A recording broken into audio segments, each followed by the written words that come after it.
కృతజ్ఞత ప్రార్థన.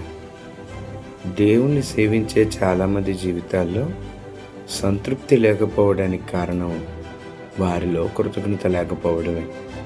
కృతజ్ఞత అంటే ఏదో ఒక పెద్ద అద్భుతం జరిగిపోయినప్పుడు, ఏదో ఒక పెద్ద స్వస్థత జరిగినప్పుడు కృతజ్ఞత చెల్లించవచ్చు.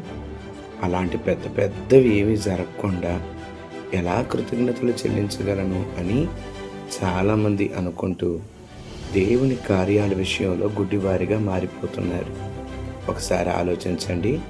ఒక చిన్న ఉదాహరణ మాట్లాడుకుందాం.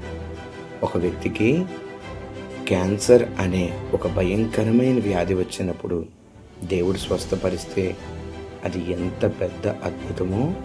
అసలు ఆ వ్యక్తికి అటువంటి ఒక పెద్ద రోగమే రాకుండా దేవుడు ఆరోగ్యం ఇచ్చి కాపాడటం కూడా మహా అద్భుతమే కదా.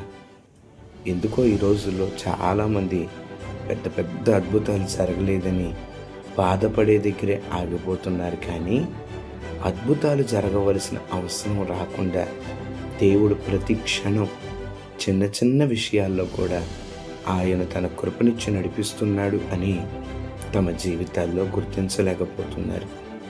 ఒకసారి పరీక్షించి చూసుకోండి.